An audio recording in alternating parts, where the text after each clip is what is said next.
Hi, Principal Matters listeners. This is Will Parker, host of Principal Matters, the School Leaders Podcast, along with my co-host, Dr. Jen Schwanke. And before we jump into today's conversation, which is going to be a wonderful interview between Jen and Olina Banerji, I can't wait for people to hear that conversation, Jen. Here's the question that's actually a continuation of the one we did last week. How do leaders know when to protect their staff or like buffer their staff from initiatives, or when to connect them or leverage these initiatives that are being handed down to them? So we were we were talking about that last week in reference to navigating bureaucracy, but I felt like you felt like we needed to unpack that a little bit more. Let's go there. Right. Yeah, listeners, we stopped talking about it and we said no, we're not done. So I have a lot of thoughts on this, and I hear a lot of principals ask me, I want to sometimes just protect my staff from the bureaucracy, from initiatives that maybe seem like a flash in the pan or seem to not make sense. When do I know to do that versus when I say, "Okay, guys, this is it. Like, we're all in. Let's go." And in my mind, I've thought about two different words that apply here. Protect is one, and I think there's a time and place that principals need to protect their staff from a new thing that's not going to last very long, a new thing that doesn't actually affect them but will just upset them or create tension or stress. And then there's times though where we need to say, okay, listen, this is a new mandate. It's a new initiative. I'm trying to understand it. We're going to work together to try and get this put into place. We're gonna do a slow roll as much as we are able to with the initiative's timeline, et cetera. What I think about, Will, is my state, there's been a flurry of action in our state house.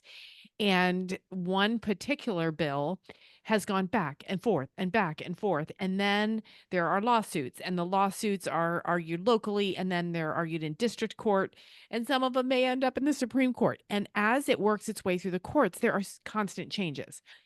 Here's a situation where, as a principal and as a leader, I have said, let's pause. Let's wait, because if I train you every 4, 5, 6 months on a whole different direction, you're not only going to lose faith in me, but the importance of this bill or this law is going to be diminished. So I'm going to keep you updated with 3 or 4 sentences on what's happening in the courts, but we're not going to lose our minds over this until we are certain that this is the path forward. So I think you have to use your cognitive leadership abilities to say, is this a protect or is this a connect? I'm so glad you said that. And this may not be the same application, but I'm going to just talk about, even in my state, I've had conversations with leaders recently about when do I speak up, or when do I push Mhm. back when things are coming from like our State Department, for instance, that we don't agree with or that we think are not good for students. And my response to that is exactly that. Sometimes there's going to be initiatives that are coming across that really, if you think about it, aren't going to change the way you practice at all. Maybe they're just some weird initiative that's somebody's political culture war or whatever, and they just want to get something out there and make schools publish it or post it or whatever. But then maybe there's something that's actually going to hurt kids, like Mhm. the loss Exactly. of Title One funding, or something that's really going to threaten the viability of our schools. You need to speak up. And so Right. sometimes you need to be able to take a step back from something and go, I'm not waging into this war, this one over here, because it's not really going to change the way we do school. Or I can respond to that request and give the data or whatever and try not to waste the time of my people in the process. But this is an area where I may need to rally some support, or I may need to go to a state house, or I may need to make a phone call, because this is going to be something that could really hurt us.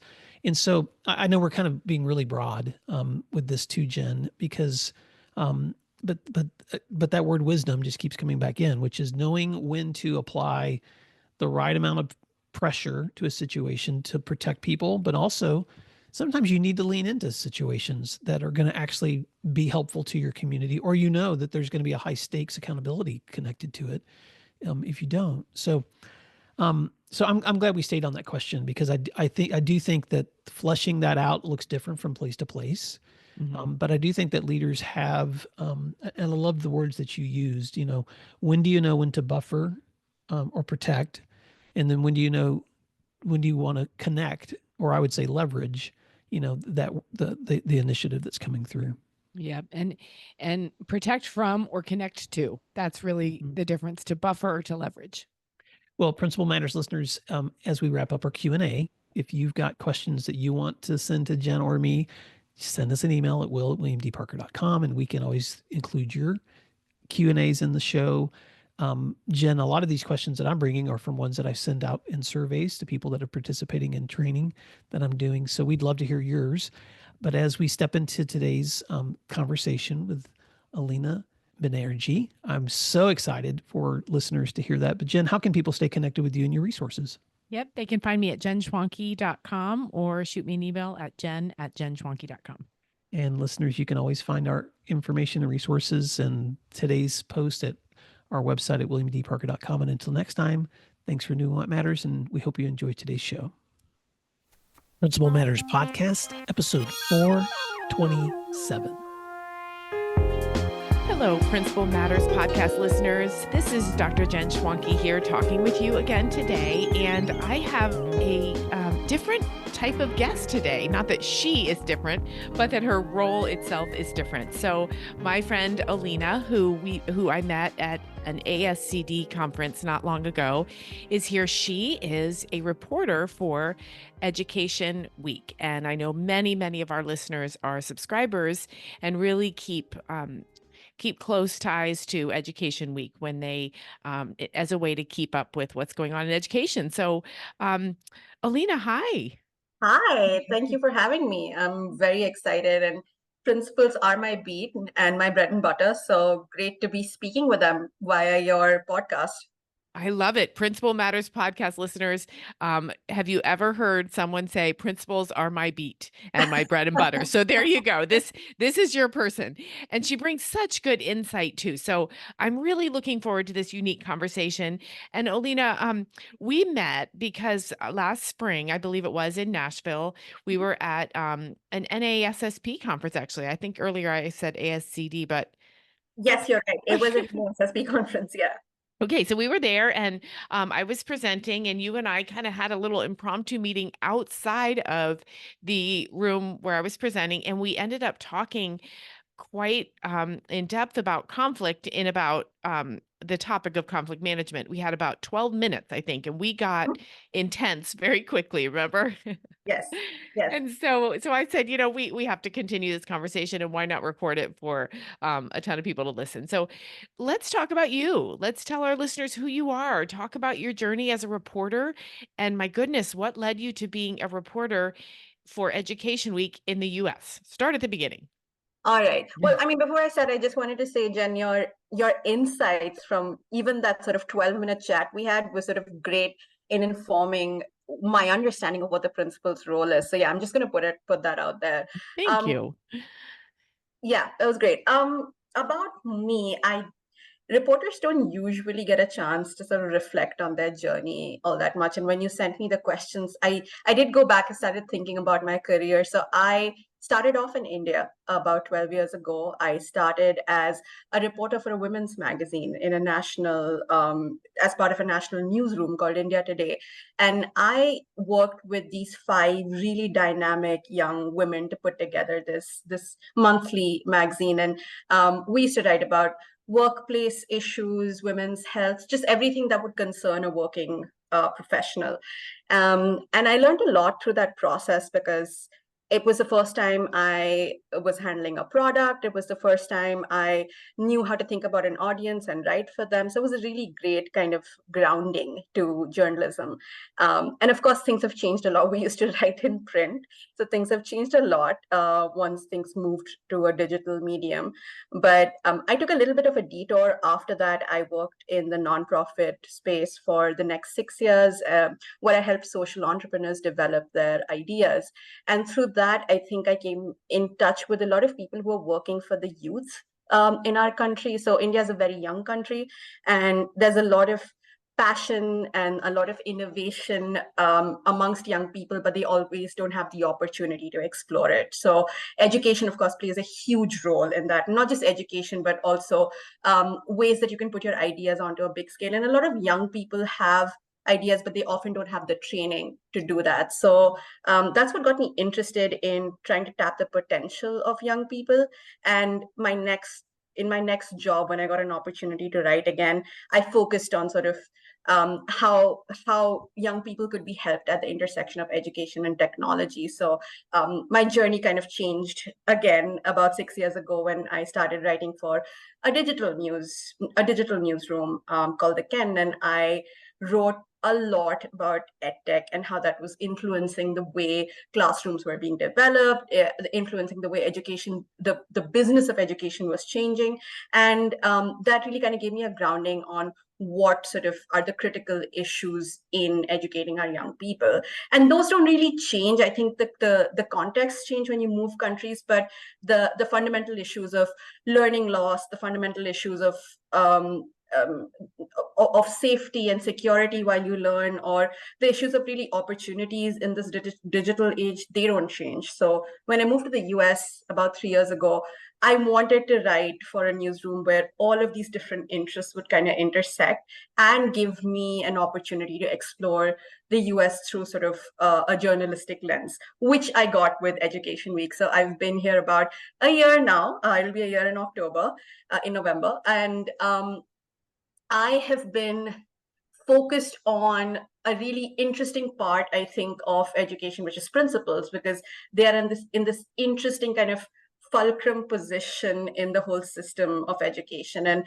so much flows through them. Yet, unfortunately, in many circumstances, they don't have control over a lot of things. So it's been an interesting, conflicting, but exciting position to cover. And of course, through that, the various kind of issues around cell phone, school safety, the digital age, sort of everything. So my journey has been all over the place, but I'm really excited to land where I did. Wow, that's so. I wish our listeners could see me right now on Zoom because I usually kind of sit and absorb and listen. But as you were talking, I was writing so many things down on my little notepad here. I think that's really profound what you said about principals being in that fulcrum position where so much flows through them, Mhm, yet so much is out of their control. I think, mhm. I'd like to sit in that for a minute because I think at that intersection is where all the frustration Right. lies right there because I'm responsible for so much and no matter what happens everybody kind of their neck kind of swivels and they look at the principal. What are we going to do? What are you going to do? Mhm. And they want that responsibility to be on the principal. And then the principal, I'm imagining a cartoon character with their hands up, like, well, what am I supposed to? I didn't do this. Why are you looking at me? So I feel like that will be both reassuring and validating for our Mhm, listeners. mhm. Yeah, it's what I've learned through my reporting. And I think principals are just some of the strongest people in the system. I have this image of them sort of physically and mentally kind of bracing for impact, standing in front of the school, and everything, like we said, everything kind of goes through them. And if you look at the frame of conflict, right, a conflict erupting between an educator or a parent or even a superintendent and an educator, or school board, and what parents want, you can see how stressful it is to be a principal amidst all of that, because you have to implement policies that you may not agree with, or you haven't been consulted on. So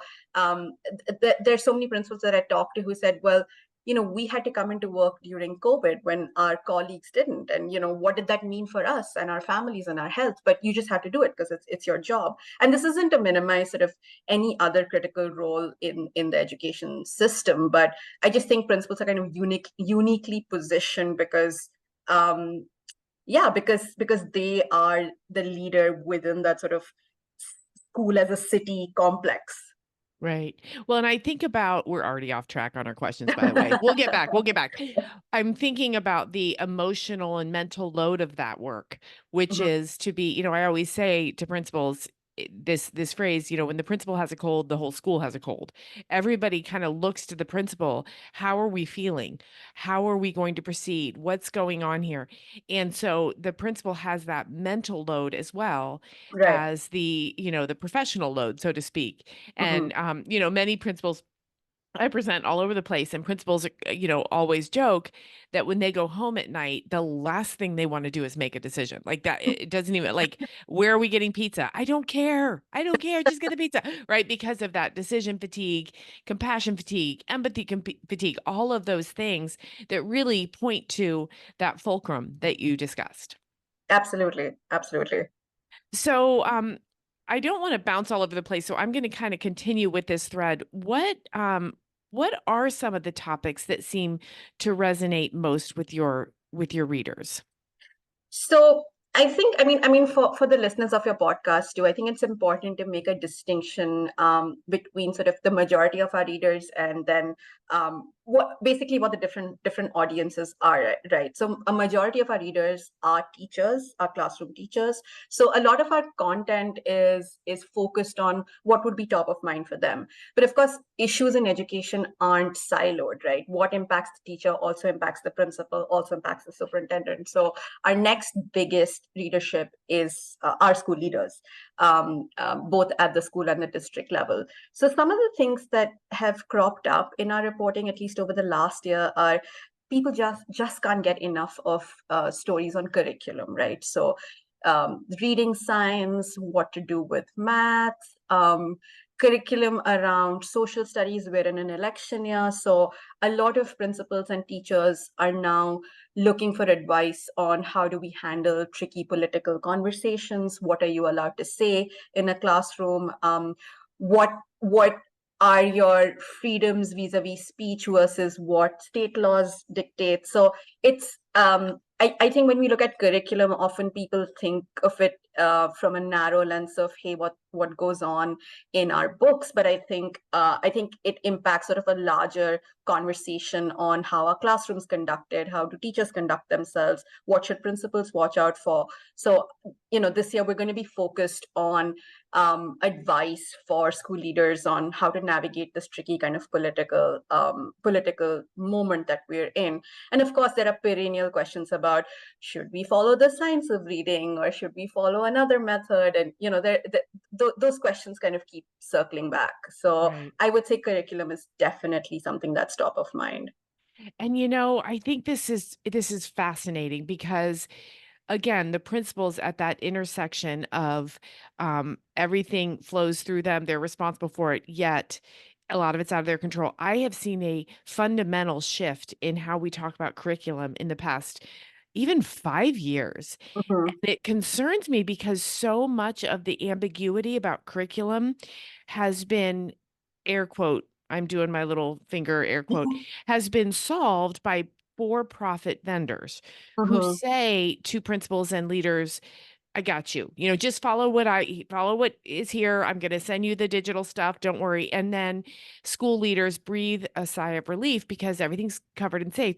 But then teachers have lost some autonomy there Yeah. and the ability to look at their class, look at their community, and see what's needed. And so I'm concerned about that, but I also understand the feeling of safety that comes with a for-profit curriculum vendor. Absolutely. We did this story, a series of stories a couple of months ago about leadership in the science of reading. And I think, that was a lens that we hadn't really explored before. And it was really about it really, what you're saying resonates with me because I reported on those bunch of stories. There are these external third party providers that bring in sometimes very quality material, right? Sometimes it's been vetted by researchers Right. and has a good Yes. standard. But then you have to also think about how this plays out in a school, right? Who is the instructional leader that takes control of this curriculum and then really sort of rolls it out within a school, gets teachers on board, provides the right PD. And again, I mean, it was a principal podcast. I'm going to bring it back to principal. So we really have to also think about the role of principals as an instructional leader when we're talking about coverage on curriculum, because it's a role I think that not everyone is prepped for often. It's you are expected to do it. You don't get specific PD for principals on how to roll out a science of reading curriculum. So we also have to think about who are the different levers in the system that are going to help us with curriculum, and I think principals play a big role there. Oh, exactly. And I was working with a group of students, graduate students who want to be principals, and it took about 3 weeks. This was a class, about a 15-week class. It took about 3 weeks for them to admit how scared they were to be Mm, instructional leaders mhm. because they hear that all the time, right? You have to be an instructional leader. They hear that over and over. But they also know about the management tasks. I Yeah. got to take care of the building. I have to make sure people show up. I have to complete these evaluations. I have to work with students with discipline. And those management tasks tend to be embedded deeply in a school district division's policies. So they feel safe, right? But Mhm. instructional leadership, I hear this all the time. People say, well, I'll say it. I'll use just me as the pronoun. I was an English teacher. I would go into a math class and be like, I don't know. I don't know what I don't know. So it takes years, I think, to build that confidence. And I think there's a truth there about instructional leadership for principals that really does point to additional weight on their shoulders where they have to learn that too. And sometimes people dismiss a principal who will express that concern with this line. Well, don't worry, good teaching is good teaching. You know it when you see it. Well, that's true, but what if the content isn't there? The teacher's engaging, the students are connected. But what if they're not learning what they're supposed to be learning? Mhm. So I think Mhm. there's a little bit of a push-pull there as well. Absolutely. I mean, I think principals are told, oh, just be good instructional leaders, but then no one tells them how to do it sometimes. Right. Exactly. Yeah. Let's take a moment to thank our sponsors, and then we'll be right back.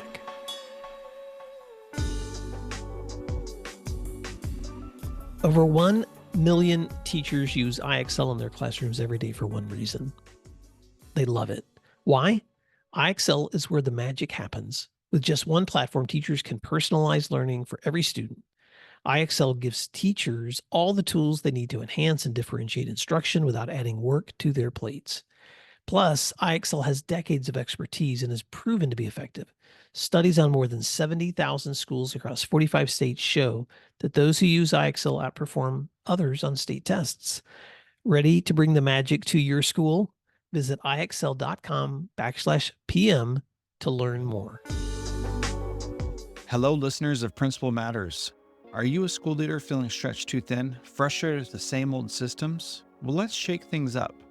Join the School X book study with me, Jethro Jones, host of Transformative Principal.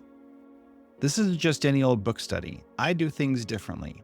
We're going to use game-changing strategies to build a school environment where students and teachers thrive, and so do you. We're talking about designing your school with purpose, reducing stress, and actually leaving work at work. You'll be able to partner with parents, boost school engagement, and use AI as a tool that works for you. Are you ready to lead with intention? Then head on over to jethro.site/will and secure your spot today. That's jethro.site/will. Yeah. Okay, so you mentioned earlier that you just recently did a series for Education Week. I am just so curious. How are ideas generated in your newsroom? How are they developed? Walk us through that just for a little bit of fun to teach us how that happens. That's a great question. And I think I've been in a couple of newsrooms now, so I think most newsrooms kind of follow a similar pattern. You have a brainstorming stage. So a group of reporters will bring ideas from their beat. So each reporter, like myself, is assigned a beat. Now you don't strictly have to stick to that beat. I've reported on cell phones and school safety and social media usage. So it's not that I only cultivate ideas around school leadership, but typically I think each reporter is sort of responsible for their area of coverage. And so if there's something important happening there, if there's a piece of research that's come out, if there's something in the news cycle that needs to be looked at, reporters will generate new ideas, bring it up to their editors, and then editors brainstorm on which are the most sort of pertinent ideas to work on. So really, when you look at an individual reporter's life, that stage of life is kind of isolating because you're in your research, you're online, you're talking to people, and you're really trying to find out, hey, what's concerning people, right? What are the issues that we should know about, right? So for principals, for example, cell phones is a big, I'm sure for your audience, Right. it's a big sticking point. But even within cell phones, right? Have policies helped schools in restricting usage? Have they helped, then classroom maintenance? So these issues constantly keep moving and evolving. So for a reporter, I think the idea is to just get yourself stuck in and make sure that you're riding the wave of the opinion changing or policies changing, and you have your ear to the ground, and you have your heart in the right place, and you're trying to bring a few voices, and you're trying to amplify them to like the whole community. So I think that's very much sort of the what a reporter does. And how ideas generated, I think you just after so many years, I think I know who to go to for new ideas, how to look for them, how to parse out what's going to be interesting for our audience. So I hope that answers the question. It's kind of an amorphous process, to be honest. Right. I imagine many principals have a picture of a newsroom in their head. I think of the movie All the President's Oh, Men, yeah. and like you're all sitting around in some dark black and white room smoking and madly typing away on some old typewriter. And that is not, I assume, what it is now. No, it's and I mean, for one thing, I think newsrooms have become more diverse. I mean, there's more obviously work to be done there. But in that old picture of All the President's Men, it's all men smoking away. But Right. it's great that newsrooms look different now, and especially I think with remote work, especially during COVID, or with the digital medium, I think has given even reporters more flexibility to work from different places. So we do have a lot of our staff that works from different states, and they call in with their ideas. So the typical picture of a newsroom, I would say, has changed. But interestingly, when there's a big story out and all of us need to work on it, you get that same mojo back where you're all in the room, you're all tense, you're thinking about, you're keeping track of the news, and you're thinking about your next steps, and you're calling people. So that energy does come back when everyone's working on a big project together, and that's really fun. But I think the typical idea of the newsroom has kind of shifted a little bit. Right. Yeah. And I love that it's more diverse and that more voices can be heard across the country and really around the world because of Mhm. advances in technology. Because I think too, the speed though must have changed because, I'm sure it used to be that if a reporter needed some information, they could make a phone call, they could send a telegram, they had to, put something with a stamp on it and put it in the mail. You can instantly be Zooming with someone and having an interview. So that to me is probably really good. But I also know principals are we all are, right? About the Mhm. speed, exhausted by the speed of the way information proliferates, if you Mhm. will. And I know many principals live in fear. I'm getting to a question here. Live in Mhm. fear of a parent kind of going rogue on Facebook or going rogue on Instagram or whatever about them or their school, and they can't pull the story back into truth. And so my question to you about that is, when you post a story, Mhm. it's a good story. You've studied it, you've read it, you've researched it, you've interviewed, and you get beat up online, say through comments or whatever. Yeah. What's your process for managing that? Because I think it probably very closely aligns with the principles scrolling through a Facebook tirade based in untruth. So tell me a little about that. I mean, I have a lot of empathy for principals, and it's funny you should say that. We were just discussing how, with these digital tools in schools that help you keep track of student assignments, etc. Um, it's also a way for parents to constantly be in touch with educators and principals, and they often escalate it very quickly to the principal. So principals go home with like thousands of emails from like irate parents. And yes, I mean, I have empathy for like how the digital medium has also complicated things. I think my personal, but I have to say, I think everyone deals with that social media barrage differently. I think for me, um, it starts with a bit of surprise, because when you put out something, you really put your heart and soul into the story, you really worked hard and research stuff, and so it's a bit of a surprise initially. But then I think I've learned to parse out real criticism from just noise online. There are a lot of people who are just online who may not even be educators or parents or concerned parties who just want to put their opinion out there, right?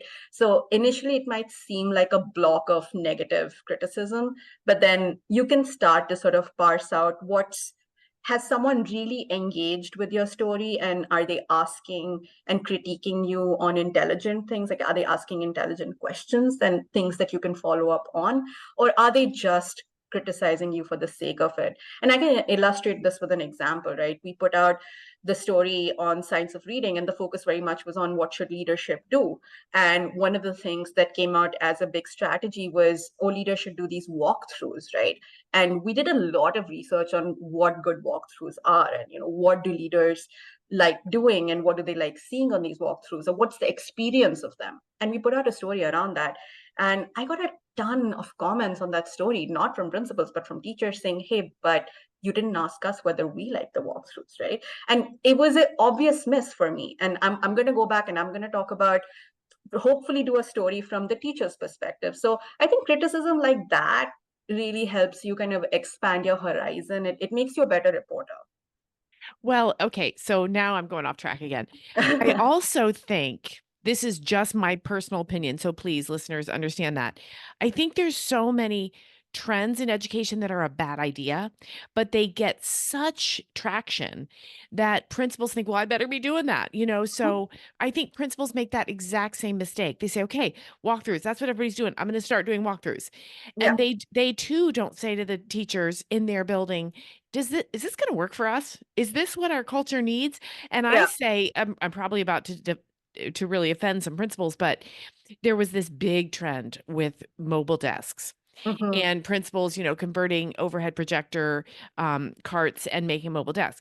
And I want to be very clear. I think that works for some principals. That would never work for me.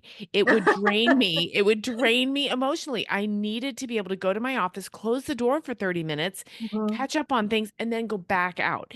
So Mhm. part of it is we have to have the perspective of others. Like you said, dang, I should have asked the teachers.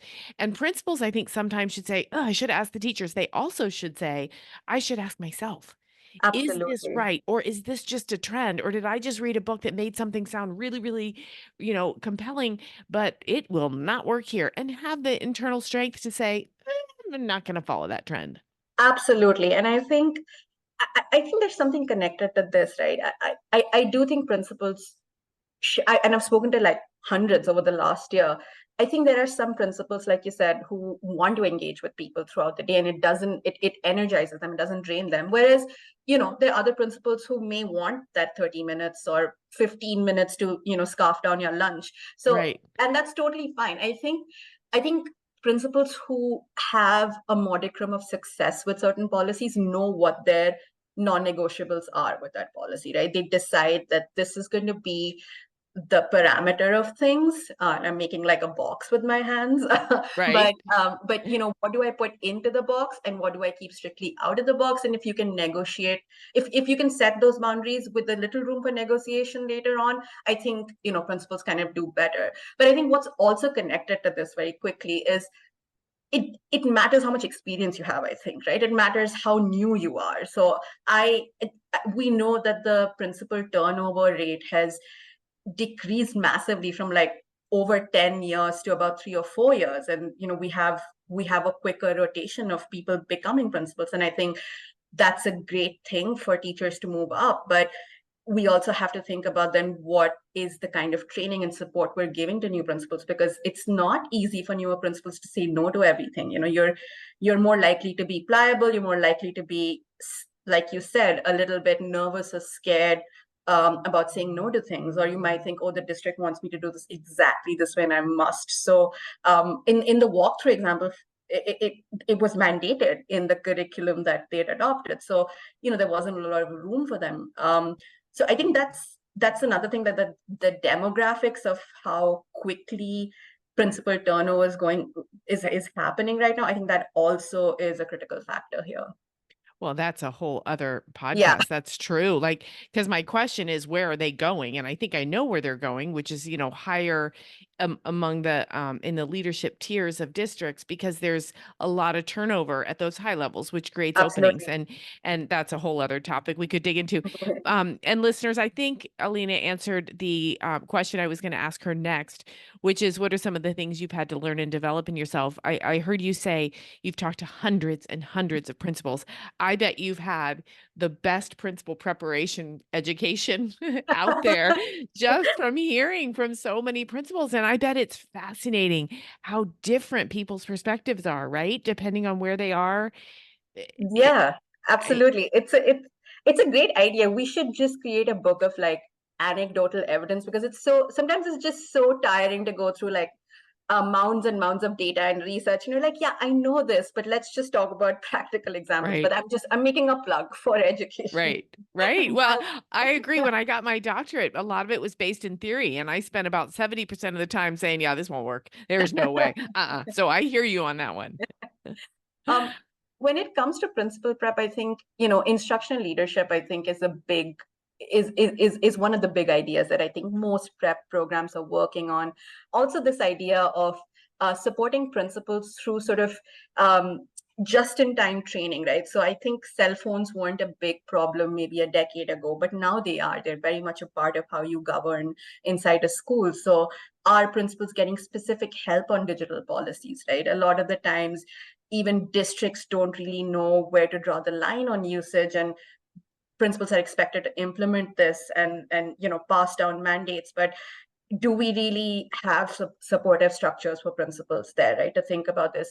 Or, for example, when we talk about culture wars within schools, and I think that's something that's been sort of very front and center over the last few years, things around bathroom usage or book bans.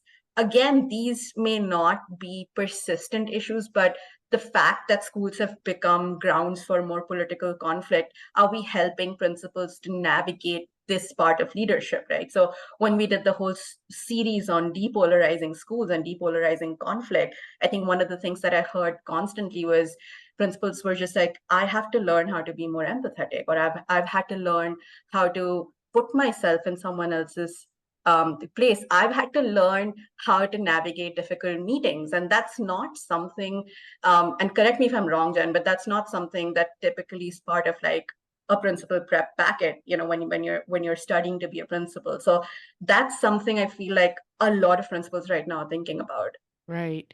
And I think you hit the nail on the head there. There's principals have to have that just in time training, but just in time is often a teeny tiny window. I think Mm-hmm. about COVID. Mm-hmm. No principal on March 1st Absolutely. had any idea what their life was going to look like on March 20th of 2020. And, one of my questions that I was going to ask you is, what are the biggest worries that you see about the future of education in the US? And that's a hard question to answer, isn't it? Because we don't know. We don't know. We don't know. And it's really, I'll give you a really small example, right? COVID was sort of a big meteor that hit education systems across the world. But even sort of the growth of AI, right? The rise of AI more recently, it's not something that schools could have predicted would impact them in such a huge way, right? And a lot of the rhetoric we hear around AI is that, oh, it's going to make education more personal. It's going to sort of, make it easy. We're going to have these futuristic bot tutors or whatever. And while some of that enthusiasm I share, I do think that it's complicated schools in a way that nobody could have predicted. So in Baltimore a couple of months ago, we saw sort of the misuse of AI against a principal, and that person unfortunately had to go through a whole review, etc. Of course, he was exonerated, but it when I spoke to the people around him, they just said, well, this principal's life is kind of altered forever, right? And so there are these things that they're so hard to predict.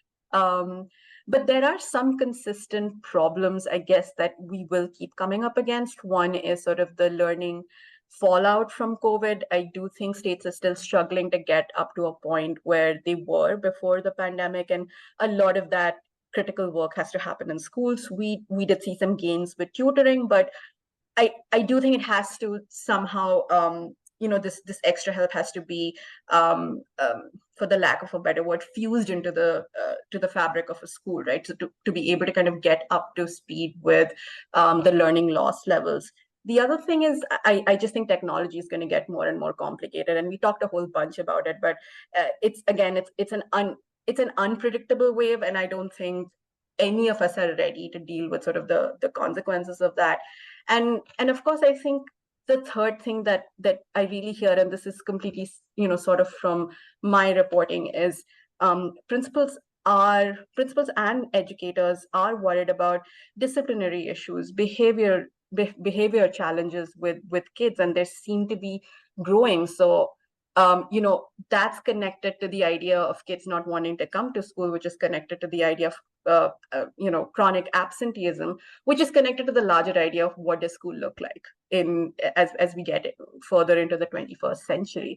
And I think a lot of principals are also worried about losing kids to, the public school principals are worried about losing kids to either private schools or to voucher-driven schools. And in some cases, they're going to be able to retain them, but in some cases, we're going to see school closures, or we're going to see, mass movement of kids out of the public school system. And that's, again, something I feel is going to be a big turning point in American education. It is. It really is. There's a lot of heavy stuff in there. And back to technology. I sat in a AI Gemini training, Google Gemini yesterday, and I was blown away. I think I heard 10% of what she said because I was so blown away at the capabilities of AI. And I kept thinking, this is unchecked. There's nobody monitoring the speed of this. Not that we could even slow down technology, but the profound impact on how we think and what we need to be able to do. I worry that our education system, and I don't just mean public education, I mean all of it, is not going to be able to keep up with kind of the wild, wild west of technology. And so let me narrow down all those fantastic things you just said I'm into sorry one to have question. No, this is so good. No, this is so good. And you're so stinking smart. It's awesome to talk to you. And it has my brain really worrying. And I'm imagining all these principals commuting in their cars on a highway somewhere saying, slow down, Olina, you're saying so many good things. So tell me what projects you're working on right now. Like, what's your thing right now? My big thing is, and like I said, I think reporters are just always learners. And I think I'm back to sort of in a learning phase, because it's my first US election as a reporter, and I'm excited to see what goes down. But I'm also, I know schools and education is front and center here. And one of the projects I'm really kind of passionate about is trying to look at the role of leadership in basically parsing out what's good political conflict versus what's negative political conflict. And, we made a start through our depolarization series, but I want to go deeper, and I want to understand how can principals start to think innovatively about using this kind of political moment, but also how can they kind of maybe protect themselves from any sort of upcoming conflicts they may be part of? How can they manage communities of parents and educators and school board and students, right? How can you engage everyone in a conversation which is productive and which actually is useful and educational for everyone? And I've been speaking to a lot of principals who are now part of trainings where they actively go to conflict management trainings. They actively are trying to understand very kind of basic things around how to handle anger and emotion. And you wouldn't really think that principals are kind of spending so much time on this fundamental core stuff when they have like a million other things to do. But I think that's really interesting because it goes back to something like very human in all of us. And the fact that principals are taking that extra step and putting themselves through this kind of training, I think is, I mean, hats off to them. I think it's a credit to them, because not a lot of professionals would do that, midway into their career. So I think that's something that I'm passionate to learn more about. Right. And that's full circle. Thank you for serving that softball up to me there, Olina, because that's what we talked about in our 12-minute meeting outside of that room is conflict, and I think we discussed too the very close tie between conflict and communication. I've been called to work with districts on conflict management, and then when we dig down, I dig down with the district leader. What they really need help with is communication, because we have to be strong, confident communicators, who listen before we can effectively mediate or manage or resolve or ignore or whatever a conflict that's come our way. So, okay, tell our listeners, if they want to reach out to you in any way, how can they find you? They can find me on Twitter. I am not, I have to say, super active on it, but if you do message me, I will 100% get back to you. And Jen, I can send my Twitter handle to you to share in the show notes. My email, obanerji@educationweek.org, is always open. And I'm very active on LinkedIn. I'm of that old social media generation. So my LinkedIn is also open for suggestions and questions and things you want to talk about. And please do reach out. I think it's wonderful to have a community to speak with. Excellent. Okay, I don't want to offend anyone, but you're one of my favorite interviews ever. This has been so amazing. I feel like I'm going to listen back to it and have to pull over and take notes, even though I have like 2.5 pages of notes here. This has been just fantastic. So thank you so much for your time. And listeners, check out the show notes. You will learn where to find our guest today and really be able to, I'm going to summarize all of this as best I can, but you might have to push replay and listen again. So thank you so much, Olina, for joining us today. Thank you, Jen. Thank you for the opportunity. And yeah, this was a really fun conversation. Thank you. You can find free resources like this one at williamdparker.com. Subscribe for our free weekly newsletter, which contains bonus material, and also check out the links for Grow Academies, Masterminds, Executive Coaching, and Keynote presentations from my books, as well as from Principal Manners Associates. You can find out more under our speakers tab at williamdparker.com. Thank you for learning together, and thank you for doing what matters.